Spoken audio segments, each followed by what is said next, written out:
That Tuesday night at 11:47 p.m., I wasn't supposed to find anything. I was supposed to fix a mistake, save the company $1,200 in wasted steel, and go home to my studio apartment with soot under my fingernails and the copper taste of metal dust in my throat. That's what I'd been doing for 15 years. Instead, I found a notarized document in the trash that told me I'd been working for free. My name is Fable Brown, and I'm a welder. Not a metal artist or a fabricator. Those are fancy words people use when they're embarrassed to say they work with their hands. I'm a welder. I make things that hold weight. I make things that don't break when people's lives depend on them. And on that November night in Ashford Ridge, Ohio, I was the only living soul inside Carter and Forge Metalworks, bent over a piece of structural steel that my father had told me to scrap. The shop was dark except for my work lights. The rest of the town had gone to sleep hours ago, tucking itself into the quiet decay typical of the Rust Belt.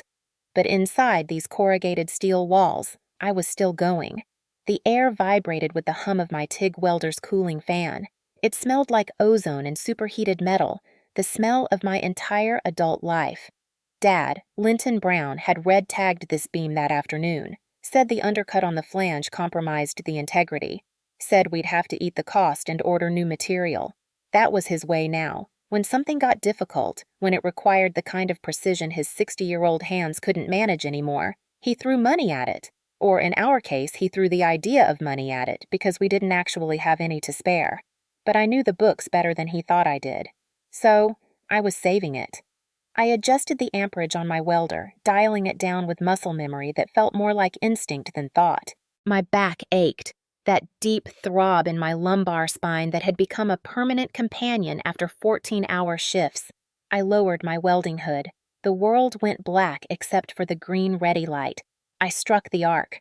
For 20 minutes, there was nothing in the universe except the puddle of molten metal in front of me. I had to wash the weld pool over the defect, feeding filler rod with a rhythmic dip of my left hand while my right guided the torch. It took surgeon-steady hands and the heat tolerance of something not entirely human. This was my language. I spoke it better than English, better than the awkward silences at family dinners. When I finished, I flipped my hood up. The weld was perfect. The dimes were stacked in a seamless row, shimmering blue and gold before fading to silver. It wasn't just salvaged, it was stronger than the original steel. I'd just saved us $1,200 and 3 days of lead time. I set the torch down and peeled off my leather gloves. My hands were stained black with soot. Grime settled into every crease and callus. I wiped my forehead with my arm, leaving a gray streak across my skin. I needed water. My throat felt like I'd swallowed sandpaper. I walked from the fabrication floor to the front office. The transition was abrupt. From the cavernous echo of the shop to the carpeted silence of the administrative area. The fluorescent lights hummed with a different, more annoying frequency. This was my mother's domain. Rowetta kept this place organized, usually, but lately, papers had been migrating from filing cabinets to desktop surfaces in unstable towers. We were busy. Too busy. A good problem to have, they kept saying. I grabbed a lukewarm bottle of water from the mini-fridge and downed half of it. As I turned to toss the empty bottle into the recycling bin next to Dad's desk, I noticed it was overflowing. He had a bad habit of not emptying it until things literally spilled onto the floor. The bottle bounced off a piece of cardboard and knocked a stack of papers down. "Come on, Dad," I muttered to the empty room. I knelt to pick up the mess. Junk mail, supplier catalogs, coffee cups with mold growing inside. But then my fingers brushed against something different.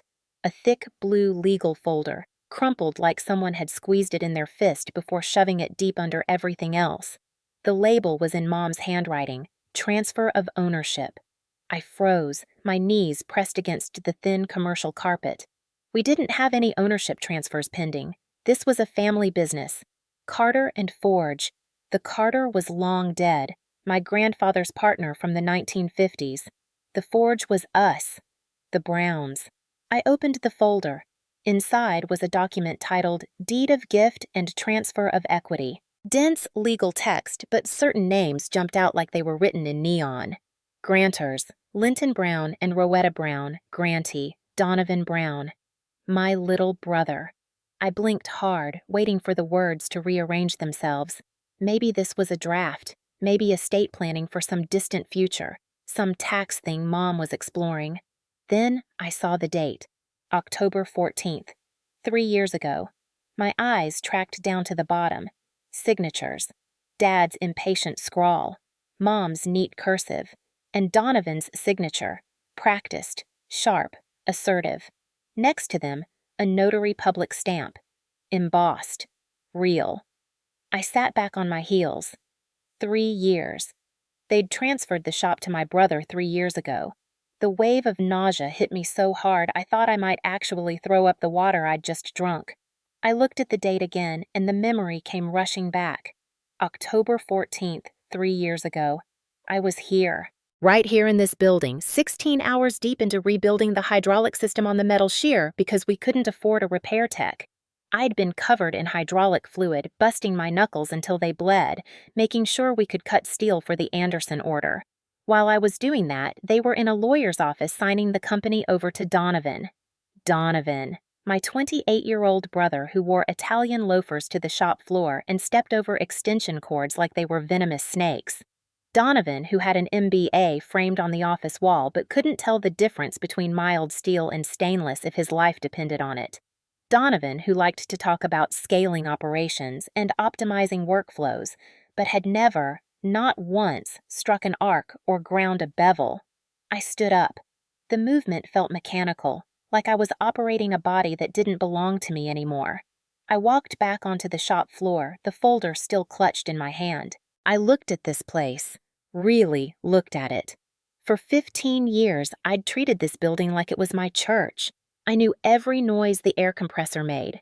I knew which floor tiles were loose. I knew exactly how to shim the number 3 press brake so it bent true. I walked over to my welding station. The TIG torch was cooling on its stand. Next to it was a jig I'd designed, a complex system of clamps and guides for holding tubular frames. I'd drawn it in CAD, cut the parts on the plasma table, assembled it myself on a Sunday, unpaid, because I knew it would cut production time by 40%. Dad had patted my back and said, "Good work, kid. That's money in the bank." I looked at the rack of drawings on the wall. My name was in the drawn by box on every single one. Not Donovan's, mine. I walked deeper into the shop, past the CNC plasma cutter I'd taught myself to program, past the MIG welders I'd calibrated, past the metal racks I'd organized by grade and gauge. This wasn't just a workplace. This was 15 years of my life. This was every job offer I'd turned down because I thought I was building something for myself. This was the 6-figure aerospace position in Columbus. I'd declined because Dad had looked at me with those tired eyes and said, "We need you here, Fable. This is for all of us." Lies. "We're building this for the family," Mom would say when there was no money for a bonus, no money for a raise, no money for decent health care. They knew. For 3 years they'd known. They'd watched me ruin my lungs with metal dust. They'd watched me burn my retinas. They'd watched me turn down opportunities that would have changed my life. They let me believe I was investing in my own future because if I knew the truth, that I was just an employee, a poorly paid one at that, I would have left. And if I left, the shop would die. Donovan couldn't run this place. Donovan couldn't turn on the lights without a manual. I looked down at the paper in my hand. It wasn't just a legal document. It was a receipt for my entire adult life. I felt something strange in my chest. I expected rage. I expected to want to grab a sledgehammer and start breaking things. But there was no rage. The heat was vanishing, replaced by something cold and sharp. It was the same feeling I got when a piece of steel snapped under a stress test. A clean break. The structural integrity was gone. You didn't weld over a fracture like that. You scrapped the part. I wasn't the heir. I wasn't the partner. I was the mule. I was the workhorse they'd ridden until it collapsed while the show pony waited for the cameras.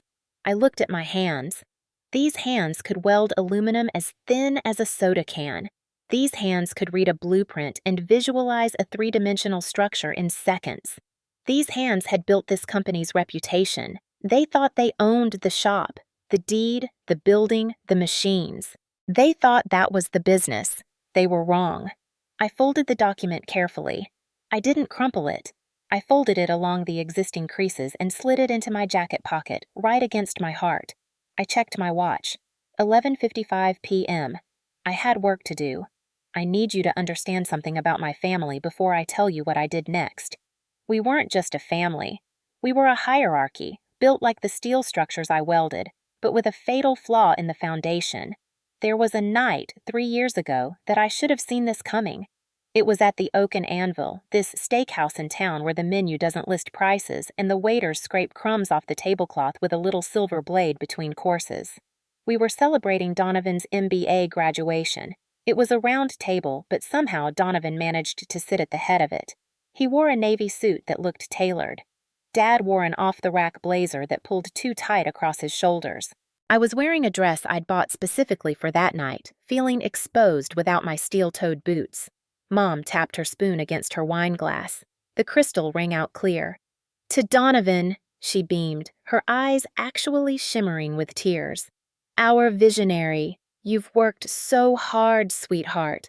The family is so proud." "To Donovan," Dad echoed, raising his bourbon. "To the future of Carter and Forge." I raised my water glass. "Congratulations." I meant it mostly. I thought an MBA might actually help us organize the chaos of the back office. I was so naive. Donovan took a sip of his Pinot Noir. He'd sent the first bottle back because it needed to breathe more, and leaned back in his chair. He didn't look like a son at dinner with his parents. He looked like a CEO addressing difficult shareholders. "Thanks, Mom." "Thanks, Dad," he said, his voice smooth and projected. "But honestly, the degree is just a tool. The real work starts now." He cut into his filet. "I've been looking at our operational efficiency, and frankly, it's terrifying. We're bleeding money." I frowned. "We're profitable, Donovan." He waved his hand dismissively. 20% margins are a hobby, Fable, not a business. We should be at 40. The problem is your methodology. It's archaic." "Archaic?" I asked. "I use state-of-the-art pulsed MIG welders. We have a 5-axis plasma cutter." "I'm not talking about machines," Donovan said. "I'm talking about philosophy. You're obsessed with this craftsmanship idea. It's romantic, sure, but it doesn't scale. I was talking to my professor about our workflow, and he agrees. We need to pivot to automation and outsourcing." A cold prickle ran down my neck. "Outsourcing? We're a custom fabrication shop. We build things that don't exist until we design them." "That's the problem," Donovan said, pointing his fork at me. "Custom is a trap. We spend too much time on design and quality assurance. Why are we doing dye penetrant testing on every single structural weld? It's overkill. If we spot-checked 10% of output, we could double throughput." I stared at him. "We test every weld because if a balcony collapses, people die, Donovan. That's not overhead. That's liability insurance." Dad cleared his throat. I expected him to back me up. Dad knew the code books. He knew the regulations. "Now, Fable," Dad said, his voice conciliatory. "Hear your brother out. He's learned the modern ways. The industry is changing." "Exactly," Donovan said, emboldened. "You're thinking like a tradesman. You need to think like an executive." But here's what I remember most about that night. What I didn't understand until I found that deed. There was a moment, just a flicker, when Mom and Dad exchanged a look that said he's going to save us, a look that said this is the plan. They'd already signed the papers by then. They were celebrating more than a graduation. They were celebrating their exit strategy, and I was the engine they were going to run into the ground before they sold the car. Near the end of dinner, a man walked by our table. Mr. Henderson, who owned the local car dealership chain. I'd just finished a massive stainless steel archway for his new showroom, 3 weeks of late nights, mirror-polished welds that looked like liquid mercury. "Linton! Rowetta!" Mr. Henderson boomed, shaking Dad's hand. He looked at Donovan. "And this must be the young genius behind that archway. Donovan, right?" My heart stopped. I waited for Dad to correct him, for Mom to say, "Actually, that was Fable." Donovan stood up and shook Mr. Henderson's hand firmly. "Good to see you, Bill. I'm glad you like the installation. We wanted to make sure it reflected the modern aesthetic of your brand. Spectacular, Mr. Henderson said. The seamless finish is incredible. You've got real talent, son. Thank you, Donovan replied. We aim for perfection. Mom actually glowed. Donovan has really taken the reins on our special projects. He's so talented. I sat there frozen, invisible. They didn't just lie to the client. They lied right in front of me. And they expected me to swallow it. I was the secret ingredient they refused to list on the label. That night should have been my warning, but I told myself it didn't matter. The work spoke for itself, right? Wrong. The work spoke for itself. It just said someone else's name. I didn't pace. I didn't break things. I didn't cry. I waited until 3 a.m. when even the night shift at the truck stop on Route 33 had gone quiet. I drove my pickup around to the back of the building, headlights off until the last second. I parked at the loading dock. The engine ticked as it cooled. I sat there for a moment listening. No security patrol, no motion lights, just the hum of the transformer on the utility pole. I wasn't sneaking out. I was repoing collateral on a defaulted loan. I keyed into the side door. The alarm beeped its high-pitched demand. I punched in the code, 0428. My birthday. Of course it was my birthday. Dad could never remember any other combination. The green light flashed, disarmed.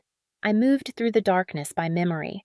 I didn't turn on the overhead lights. They took too long to warm up and were too bright. I navigated by moonlight filtering through the high clerestory windows. I went to my station first. This wasn't looting. This was surgical extraction. I opened my rolling tool cabinet. The drawers slid out smooth and quiet. I began to pack. First, my welding hood. Speedglass 9100FX with auto darkening and respirator. I'd paid $2,000 for it 3 years ago because the passive hoods the shop provided were giving me neck strain. It was covered in stickers, a skull in a hard hat, a lightning bolt, a faded Union logo.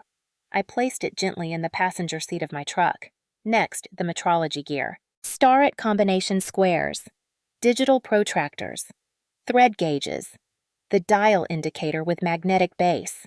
Every single piece purchased with my own money, matched to receipts on my phone. I moved to the fabrication table.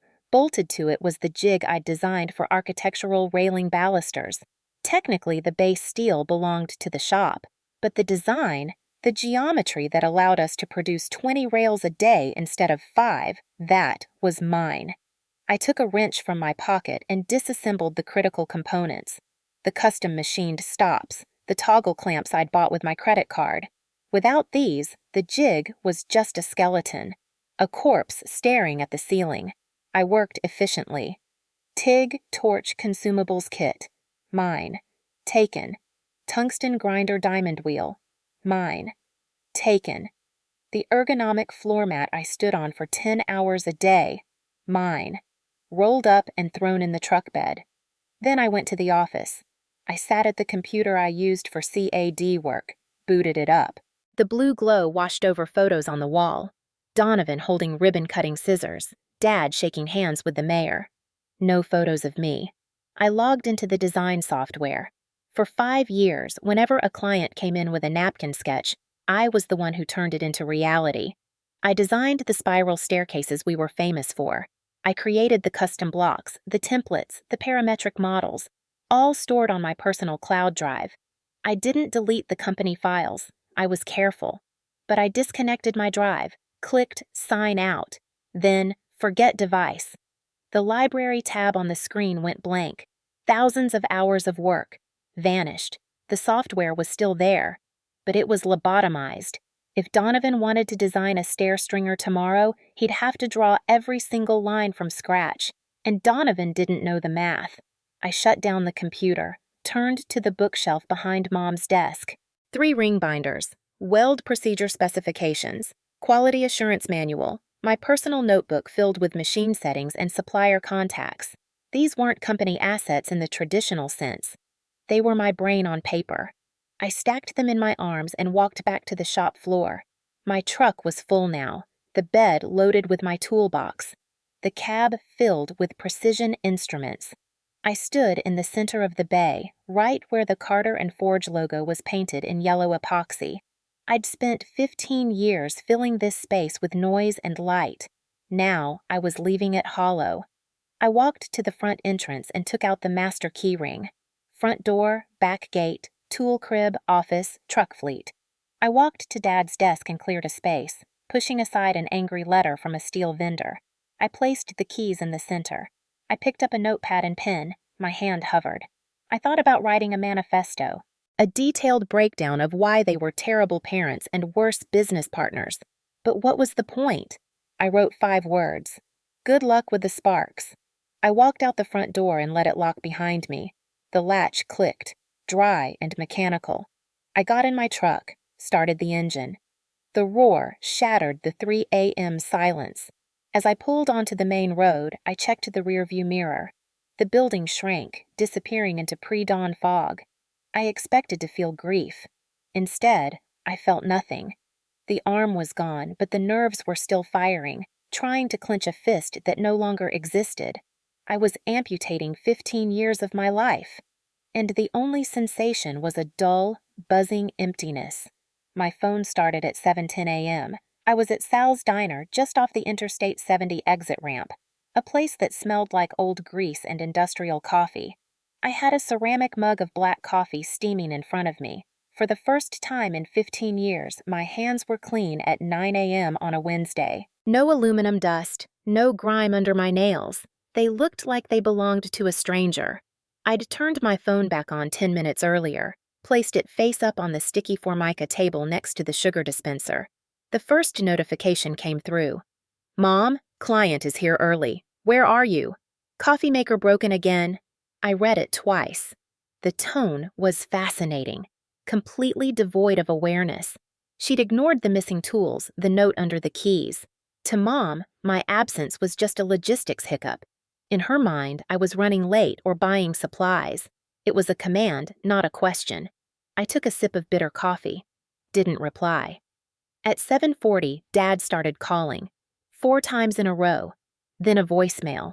I didn't listen, but the transcription appeared. Fable, the Anderson order needs to ship by noon. I don't see the cut list for the supports. Stop playing around and get in here. The driver is asking questions. He didn't ask if I was okay. He asked about the cut list. I was broken equipment to him. A machine that failed to start at the beginning of the shift. At 8:15, Donovan entered the chat. Stop being dramatic. We saw the note. Very funny. Come back and we'll talk about your attitude. The shop is running fine without you. By the way, don't think you're essential. I almost laughed. Of course he thought the shop was running fine at 8:15 a.m. The machines turned on. The lights worked. The momentum of 15 years of my labor would carry them for a few hours. Donovan mistook inertia for competence. By 9 a.m., the tone changed from annoyance to panic. Mom, where are the drawings for the Riverfront project? Donovan can't find the file. Donovan, what's the password for the cloud drive? System says directory is empty. Fix it. Dad, the guys don't know settings for new pulsing unit. They're burning through thin wall tubing. Pick up the phone. Mom, inspector here for weld audit. He wants procedure qualification records. They're not in the binder. Fable, this isn't a game. You're embarrassing us. I took a bite of dry toast. I wasn't embarrassing them. I was exposing them. At 10:30, the gaslighting began. Mom sent a long paragraph. I can't believe you're doing this to your family. After everything we've done for you. We gave you a job when nobody else would. We put a roof over your head. You're destroying this family out of spite. Your father is clutching his chest. He's under so much stress. If he has a heart attack, it's on your hands. I stared at the words. Gave you a job when nobody else would. I'd graduated top of my class from the Technical Institute. I'd had offers from General Electric, from Lockheed Martin. I stayed because Dad begged me. Then came the threats. Donovan, I just spoke to our lawyer. Taking company property is a felony. We know you took tools and laptop data. If you don't return them by noon, I'm filing a police report for grand larceny and corporate espionage. I will have you arrested. Don't test me. I sipped my coffee. Grand larceny. The tools were purchased with my debit card. I had receipts. The laptop data was my personal portfolio. I looked at the screen one last time. Messages stacking up, a tower of desperation and malice. I tapped, block caller, dad, block, mom, block, Donovan, block. It felt like welding a pipe shut. With each tap, I was sealing a leak, stopping the flow of toxic sludge. The phone went silent. I sat there for another hour. The silence was the loudest thing I'd ever heard. I checked into a motel 3 towns over. Didn't want to be found. Didn't have a destination. I just needed to decompress. For 48 hours, I did nothing. Laid on a lumpy mattress and stared at water stains on the ceiling. Watched bad cable TV. Slept 12 hours straight. Woke up. Ate a vending machine sandwich. Slept another 10. My body was repairing itself from 15 years of fight or flight. On the morning of the 3rd day, I was packing my duffel bag, ready to move on, maybe head west toward the shipyards. I heard they were always hiring hull welders. My phone rang. Unknown number, local area code. I hesitated. Could be a supplier, could be a new client, could be the police if Donovan was actually stupid enough to follow through. I answered. Hello? Fable Brown? The voice was sharp, clipped, dangerously calm. This is Fable. Evan Klein, Riverfront Project Manager. He paused. I'm standing in the middle of your family's shop floor right now, and I'm looking at a piece of railing that looks like it was welded by a blindfolded child with a soldering iron. I closed my eyes. I'm sorry to hear that, Mr. Klein. I asked for you, Evan continued. Your brother gave me a 20-minute PowerPoint presentation about restructuring and resource allocation. He told me you were on sabbatical. Is that what he said? He also tried to tell me that the specs for the staircase stringers were over-engineered, said we could save money by using thinner gauge steel. Evan's voice dropped to something cold. He tried to sell me garbage, Fable. I sat down on the motel bed. Fable, I don't care what your brother likes. I care about my project. I care about the structural integrity of a walkway that will have 500 people on it next month. There was a pause. I heard grinding in the background, frantic, uneven. I'm pulling the contract, Evan said. Those words hung in the air. That was the death blow. Without the riverfront money, the bank would foreclose within 30 days. I understand, I said quietly. No, you don't understand, Evan said. I'm not just canceling the order, I'm keeping the deadline. I have a ribbon-cutting ceremony in 6 weeks. I need this steel fabricated, and I need it done right. Mr. Klein, I don't work there anymore. I know you don't, he said. I figured that out the moment I saw your brother trying to read a blueprint upside down. His voice changed, became very serious. I don't want the shop, Fable. I never hired the building. I never hired the sign out front. I hired the welder who made the sample piece for the bid. I hired the person who caught the error in the architect's drawings last November. I gripped the phone tighter. I hired you, Evan said. So here's the deal. I'm terminating the contract with Carter and Forge, effective immediately for breach of quality standards, and I'm offering it to you. Personally. Me? I whispered. I don't have a shop. I have a pickup truck and a toolbox. Then get a shop, Evan commanded. Rent a garage. Find a barn. I don't care if you weld it in a parking lot. I'll front the material costs. I'll pay the deposit directly to you. $50,000 mobilization advance. I stood up. The room tilted.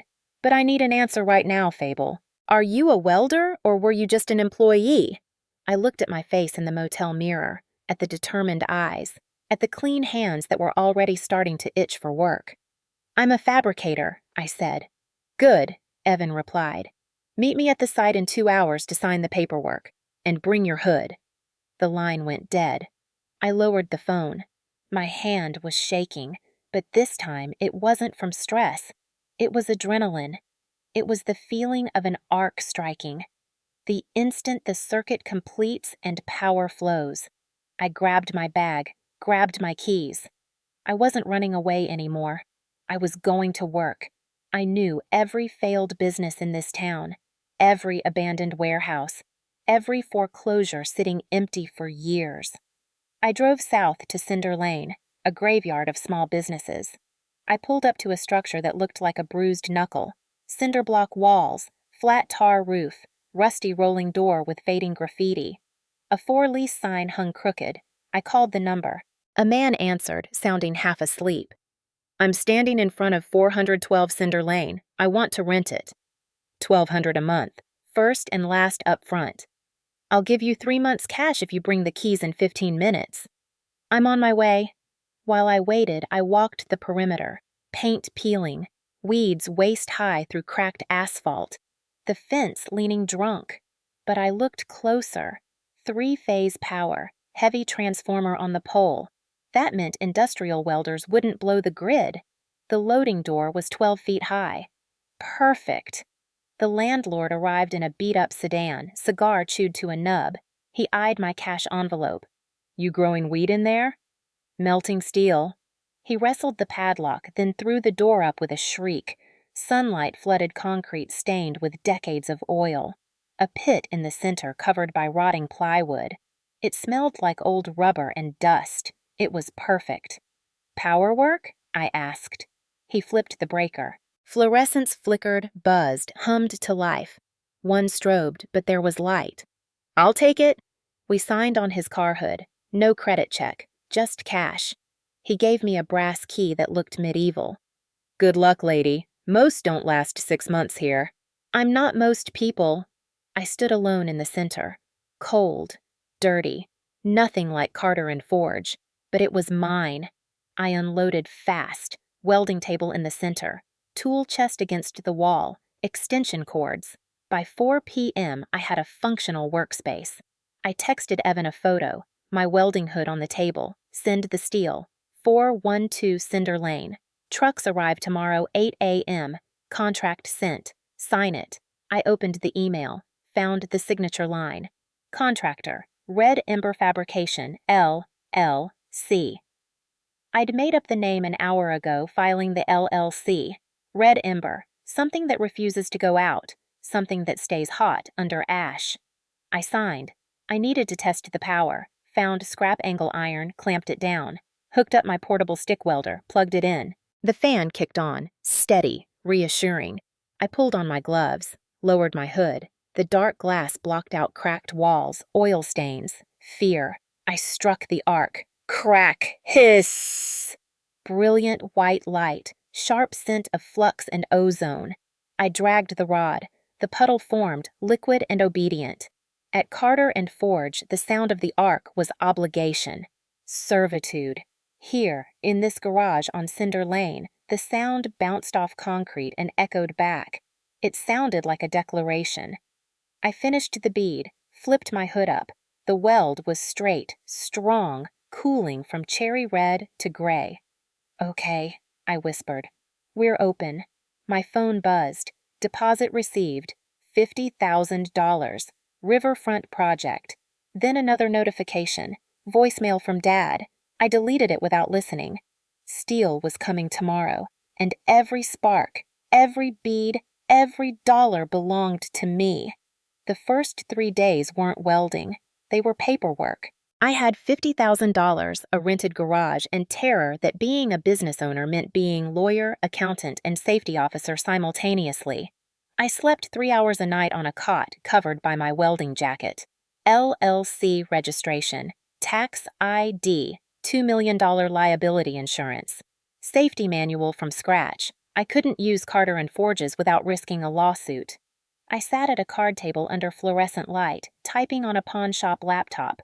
Fire suppression, respiratory protection, hazmat handling, building a company skeleton from nothing. But this fear kept gnawing. Donovan's threat about corporate espionage was bluster, but bluster could become a lawsuit. I needed armor. Day 4, I called Tessa Monroe. We'd gone to high school together. She was the girl who argued constitutional law with teachers. Went to Chicago for law school, burned out at a corporate firm, moved back to open her own practice, commercial law, contracts. She met me at the shop. Sharp blazer, jeans, looked at the peeling paint and weeds. It has character. It has 3-phase power and cheap rent. Coffee's terrible, though. We sat at the card table. I handed her Evan's contract. Make sure I'm not signing my soul away. Then check something personal. I need to know my liability from the old company. Tessa read fast, tapping clauses.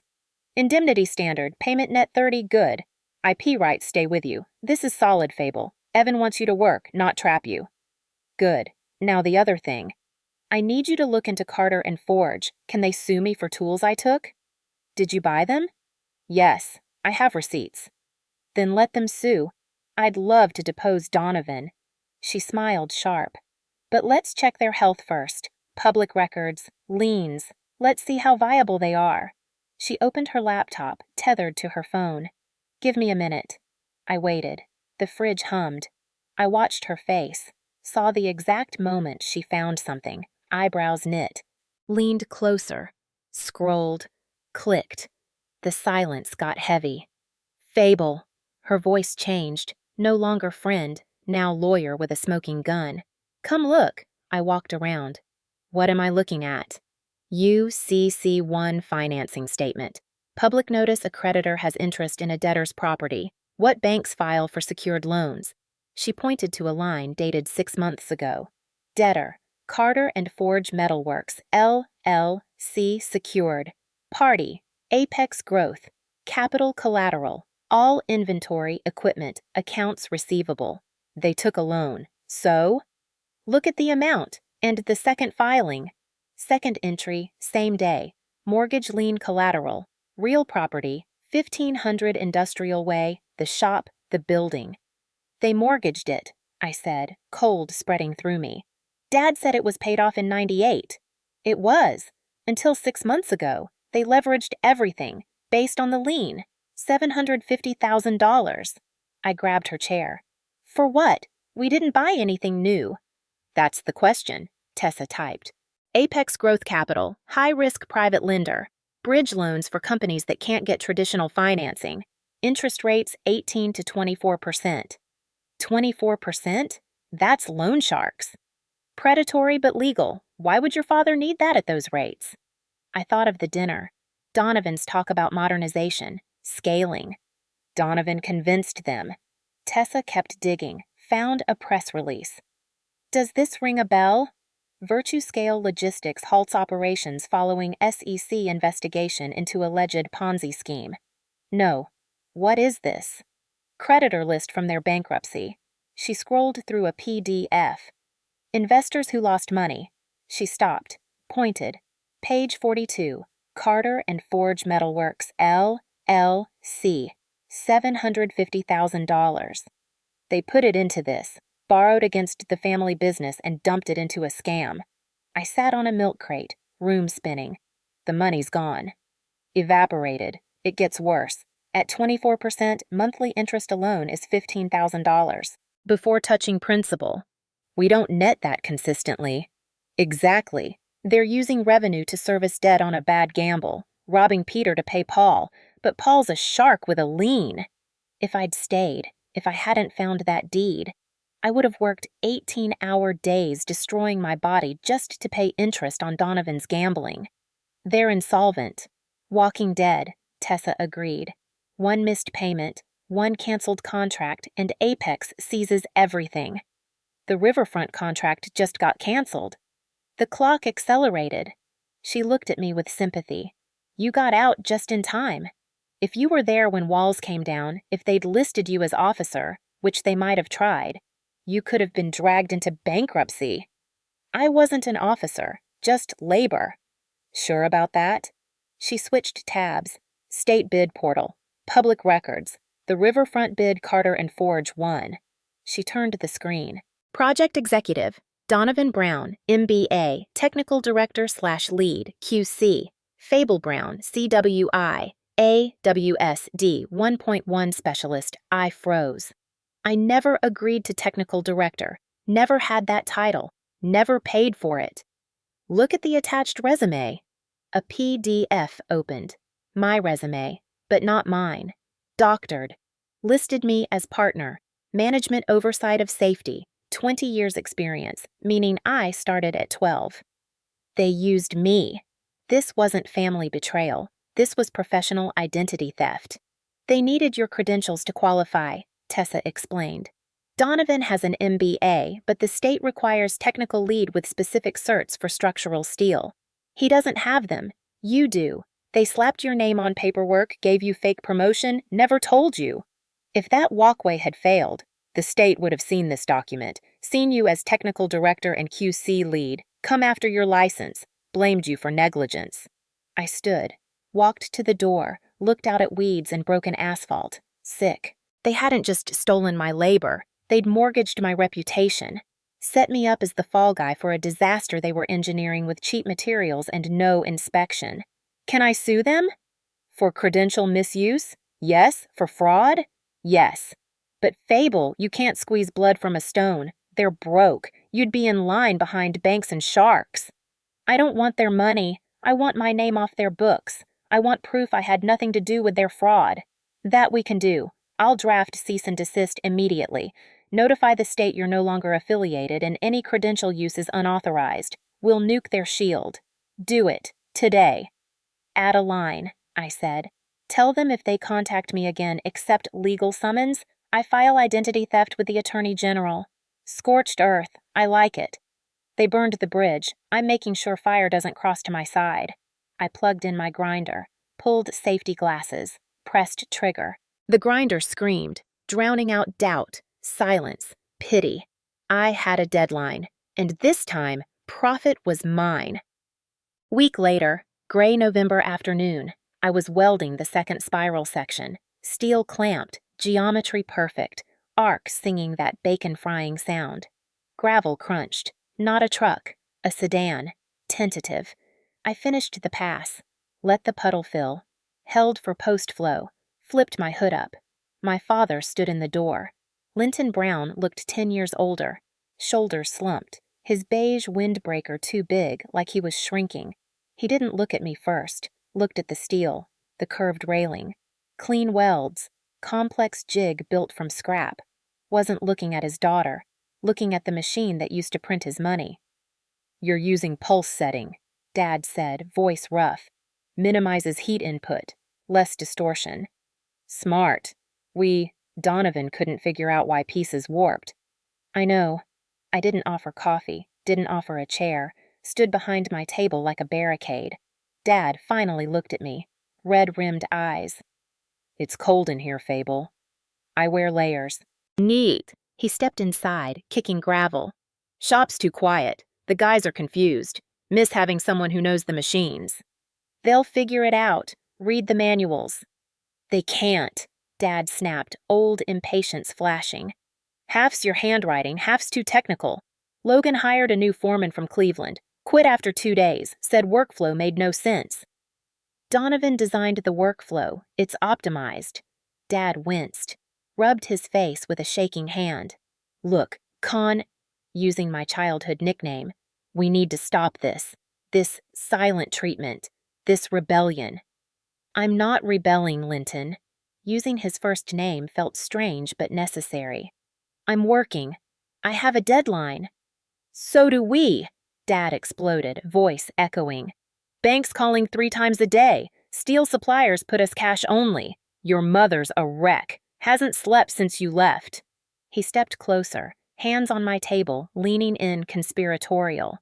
I'm here with an offer. We want you back, not just as welder. I talked to Logan. Shop manager. You run the floor crews, QA. Logan handles business side. I stared. Shop manager. The job I was already doing, just never had the title or pay. We'll fix the pay. And we're offering equity, 10%. He paused, waiting for gasps. Gratitude. 10%. Of Carter and Forge, you'll be partner, real partner. What you always wanted, the legacy.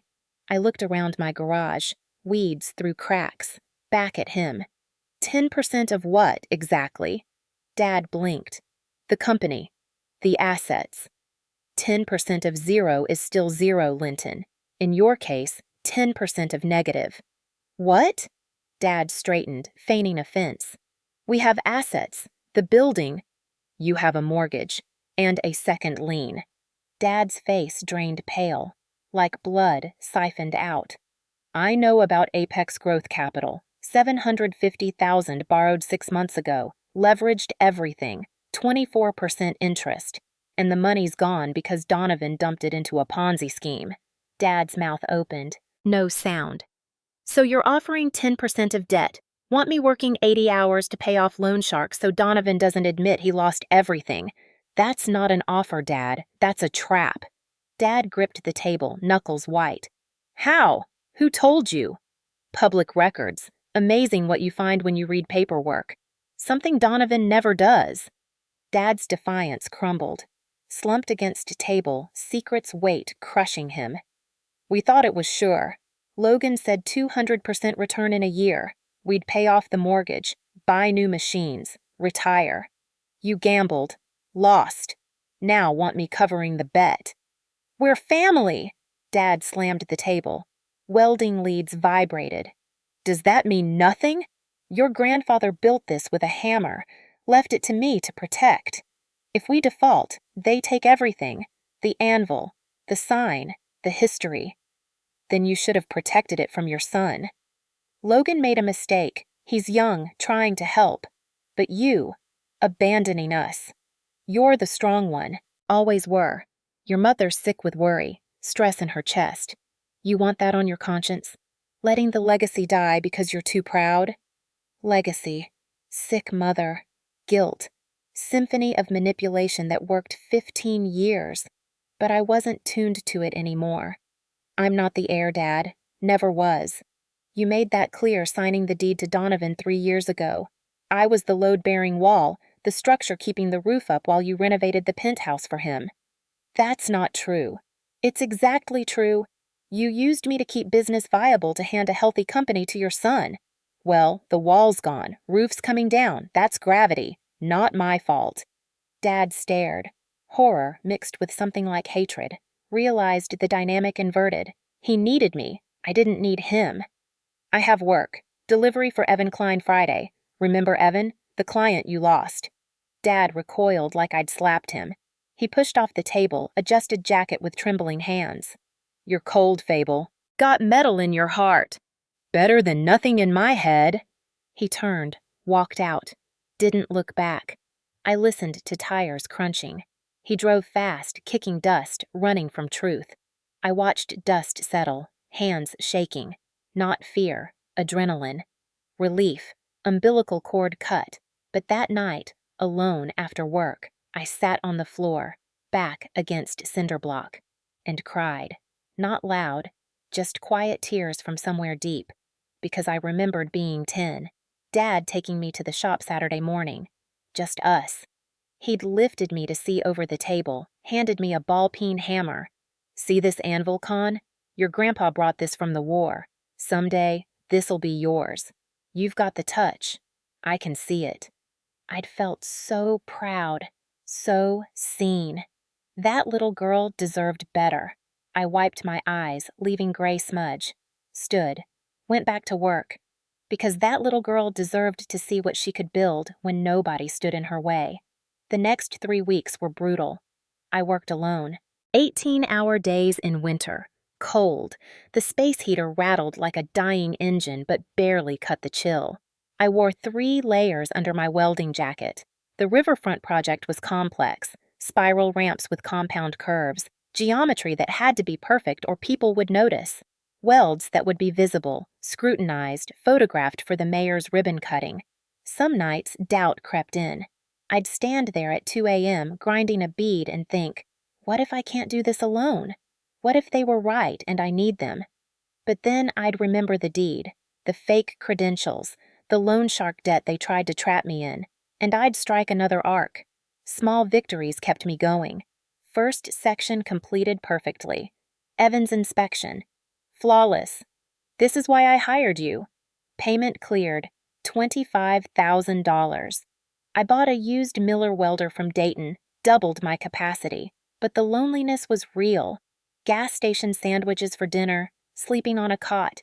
No one to celebrate with when something went right. No one to vent to when it went wrong. That was the trade-off of freedom. Isolation. But it was my isolation. My pain. My profit. The physical toll mounted, back aching constantly, hands cramping. breathing metal dust even with the respirator. Some mornings I could barely get off the cot, but every weld I laid, I owned. That made all the difference. 2 weeks in, my phone rang. Dave Chin, owner of a machining shop we used for overflow work. Good guy. Measured twice. Cut once. Fable, Dave said, voice low. Thought you should know. Your brother called this morning. Let me guess. Told you to stop taking my calls. Worse. He told me you were having a mental health crisis, said you were unstable, that you'd stolen dangerous equipment. Dave paused. He implied you might be a safety risk to anyone working with you. I gripped the phone. And what did you say? I told him the only safety risk I ever saw at Carter and Forge was him walking the floor in dress shoes. Dave snorted. Then I asked him for specs on the bearing housing he wanted us to machine. He couldn't answer, told me he'd circle back. I told him not to bother. Thanks, Dave. Fable, I don't work with people who badmouth the best hands in the county. I'm sending overflow work to Red Ember from now on.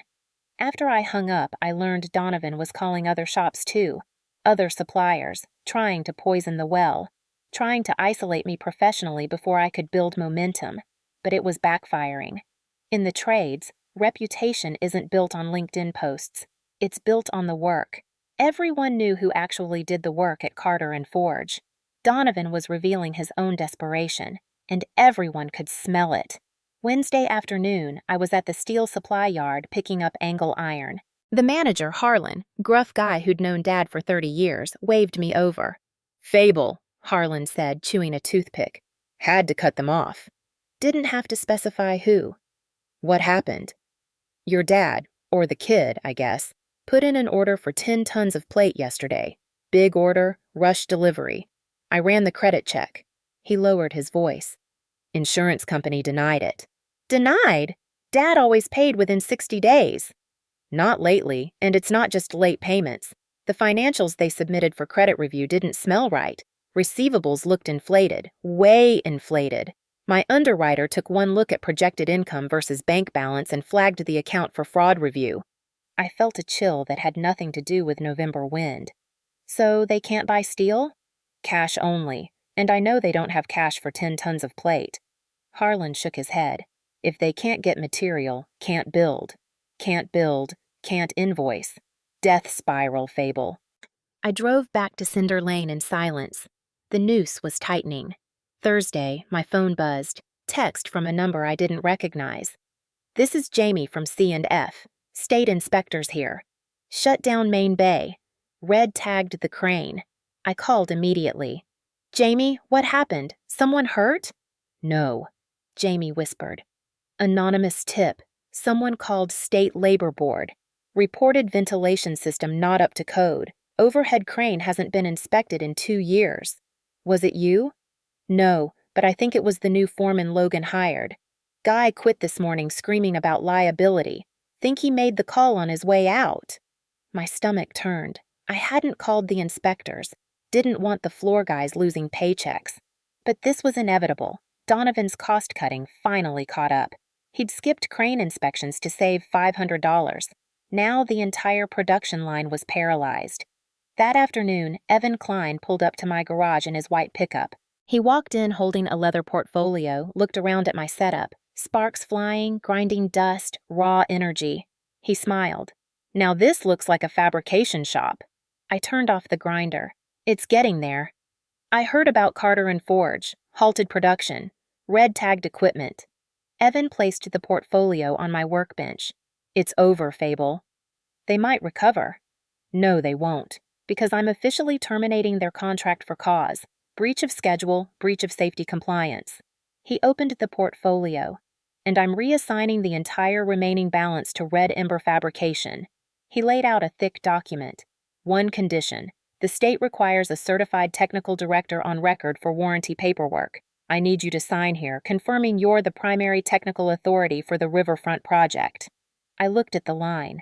Technical Director. Fable Brown. The title they'd stolen from me. The title they'd faked to get the job. Now I was signing it for real. On my terms, in my shop. If I sign this, I said, looking at Evan, it guarantees they lose the contract. They lose revenue. They default on the loan. They lost the contract the minute your brother decided he knew more about steel than you do. Evan tapped the paper. Sign it, Fable. Claim your work. I picked up the pen. My hand didn't shake. I signed my name. The ink was black and permanent. The moment I signed, I felt the final severance. I'd just cut the lifeline. That night, my phone rang. Unknown number, local area code. I answered cautiously. Red Ember Fabrication. Fable. The voice was ragged, breathless. A woman who'd been running for miles. Mom? I'm on a burner phone. Linton took my cell. He's in the office smashing computers. Fable. The bank called.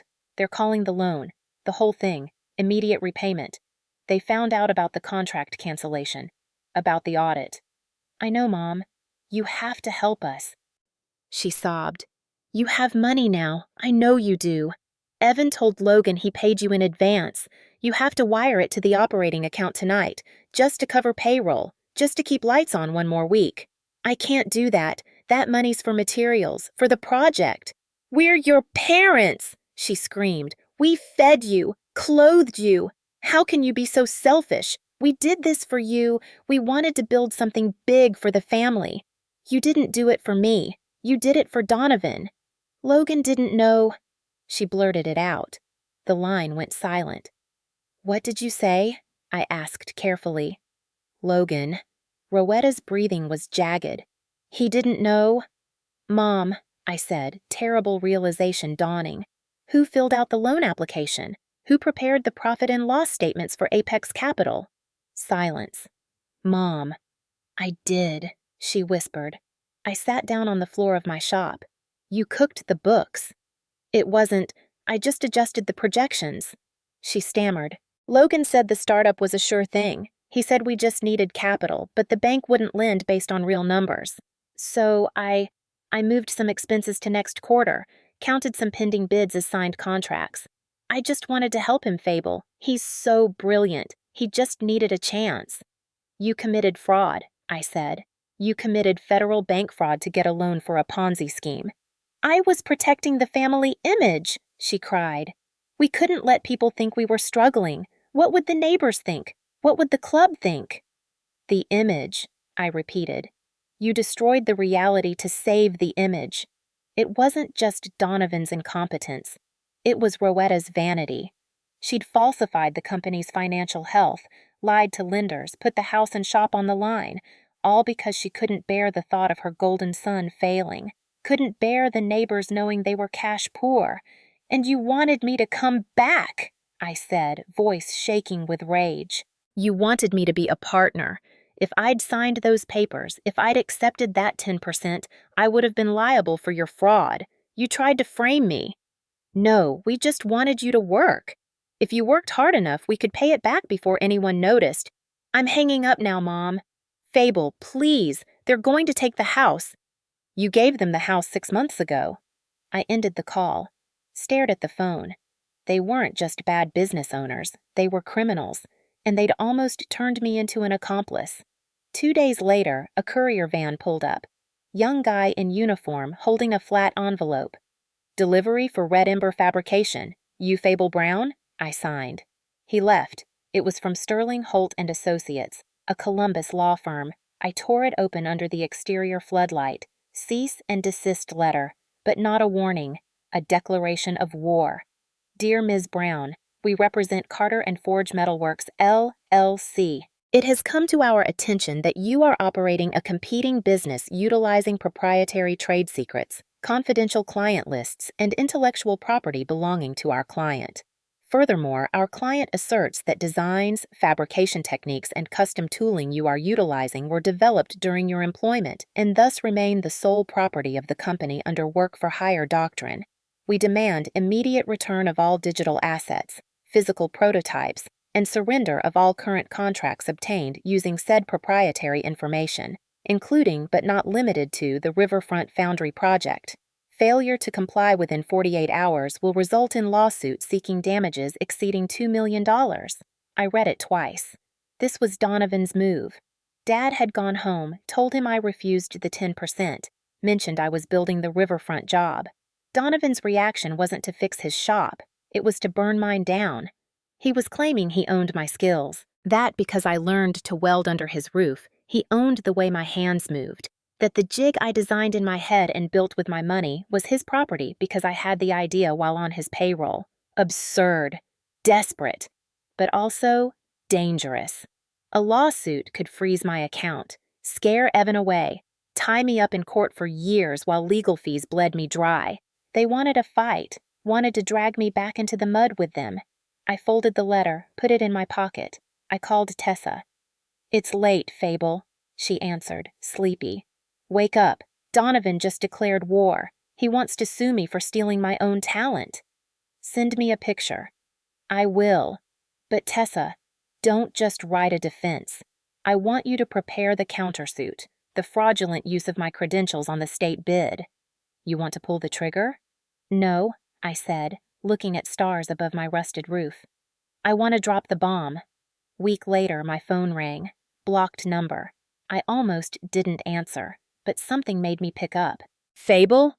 The voice was hollow, defeated. "Mom?" "Different number, different burner. They're foreclosing next week. Fable, we're losing the house." I said nothing. "Please, we need to talk. Just talk. Can we meet? Somewhere neutral?" Against every instinct, I heard myself say, "Coffee shop on Main. Tomorrow, 2 p.m. One time. That's it." "Thank you. Thank you, Fable." Next day, I walked into the coffee shop. Rowetta was already there, sitting in the corner booth. She looked different. No makeup. First time I'd seen her without it.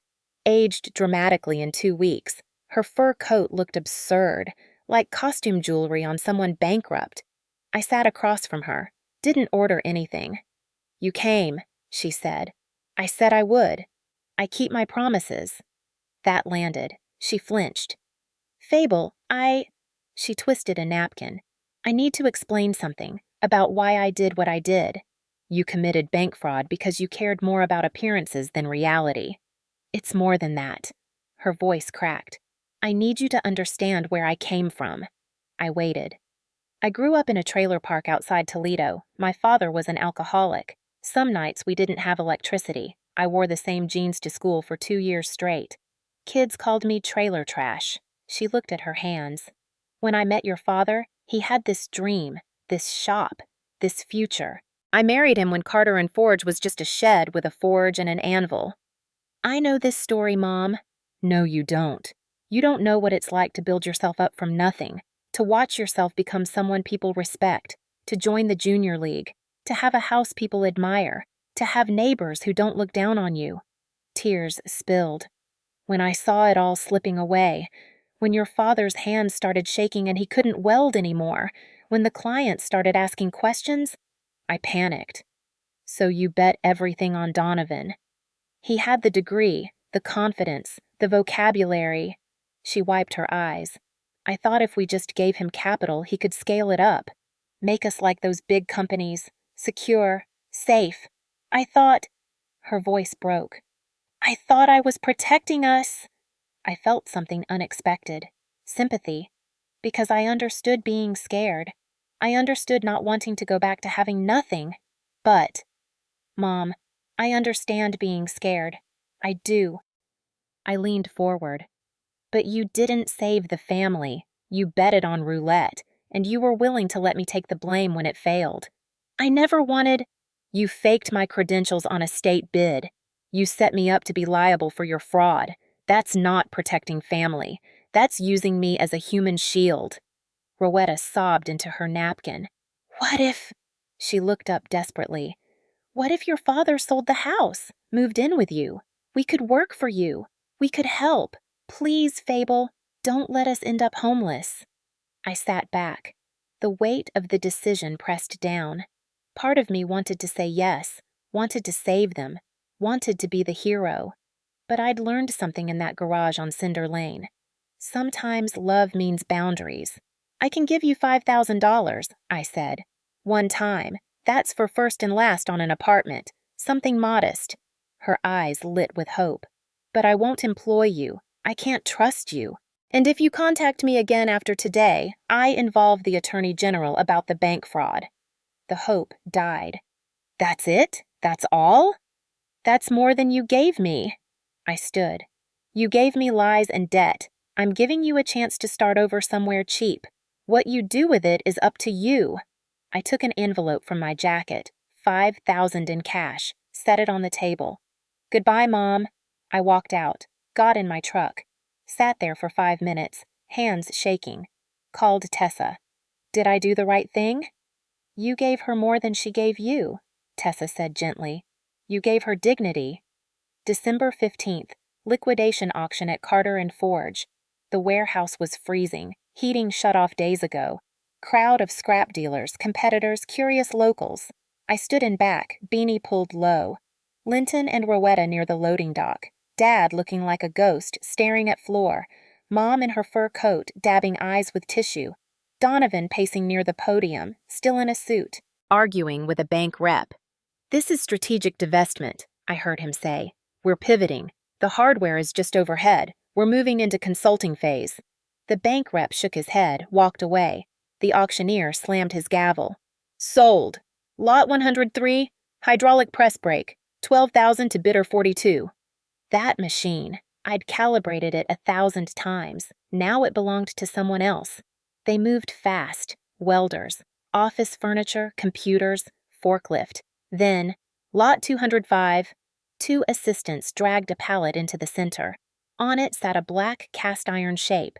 The anvil, 300 pounds, forged 1945, pitted and scarred, top surface shining with dull silver from 80 years of hammers.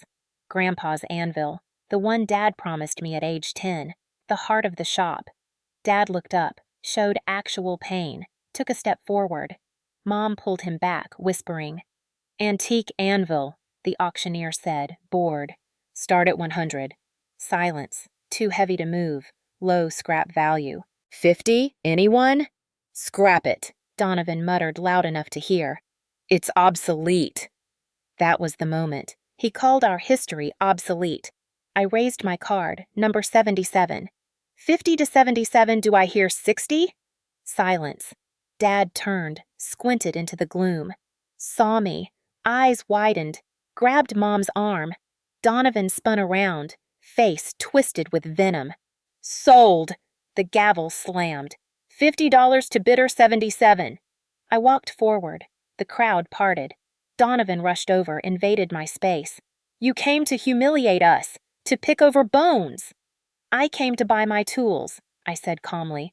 "This is family property. You have no right." "It was lot 205. I have the receipt." "I'll sue you for everything." "Mr. Brown." The bank rep stepped between us, large man in gray overcoat. "Step back. This lady is the legal owner. We've seen the books. We know who ruined this company. Step back or I'll have the deputy escort you out." Donovan froze, looked around the room, saw pity and judgment in every face. He deflated, turned, walked out the side door. I didn't watch him go. I looked at Dad. He broke from Mom, walked over, looked at the anvil, then at me. Real tears. "Fable, Con, I'm sorry. We didn't know it would end like this." He wanted me to say it was okay, that we were still family, that I'd help them pick up pieces. I looked at him, remembered the deed, the fake resume, the loan shark. But I also remembered being 10, being lifted to see over the table, the pride in his voice. "You've got the touch, kid." "Dad," I said slowly, "I can't work with you. I can't be partners. I can't save you." His face crumpled. "But," I pulled out my checkbook, wrote quickly, tore it out. "This is for the anvil. Fair price. 10,000. He stared at the check, confused.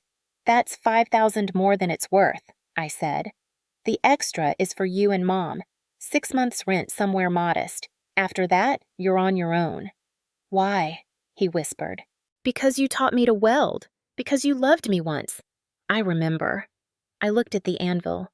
"That little girl deserves this, not you." I signaled my hired guys. "Let's load it."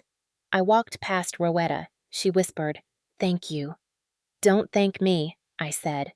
"Just disappear." I walked out into winter air, breathed deep. It wasn't pure triumph. It hurt. It would always hurt. But it was necessary. 6 months later. Red Ember Fabrication looked different now. Walls painted white. Weeds gone. Lot paved. Sign in steel letters I'd cut myself. 3 employees. Jamie, 19, trade school grad. Rick, retired machinist, part-time. Darius, former auto body guy looking for steadier work. $28 an hour starting. Full health benefits. Safety meetings every Monday. Not formality, religion. The riverfront walkway was finished, gleaming by the water, a ribbon of stainless that would last 100 years. People walking on it daily, trusting my welds. The anvil sat in the shop center under the main light, bolted to white oak. When I tapped it with a hammer, it rang clear and true. That evening, cleaning up after everyone left, I tapped it again. Ring. For years, I thought legacy was a last name, I said to the empty shop. Something inherited, something earned through suffering. I looked at the order board. Full for 3 months. Next project, custom railing for a museum. I was wrong. Legacy is what you build. On my desk, a Christmas card, postmarked Clearwater, Florida. Inside, thank you. We're doing okay. Working at a marina. L&R, no return address. I didn't respond, but I didn't throw it away either. Put it in my desk drawer. I put on my welding hood, walked to the first piece of steel for tomorrow's job, struck the arc. Blue-white light filled the darkness. The sound, that bacon-frying sizzle, echoed off white walls. Sound of freedom. Tomorrow we have steel to bend, I said. The anvil wasn't my inheritance. It was my witness. It watched me become who I was always meant to be. Not the daughter who stayed, the craftsman who left.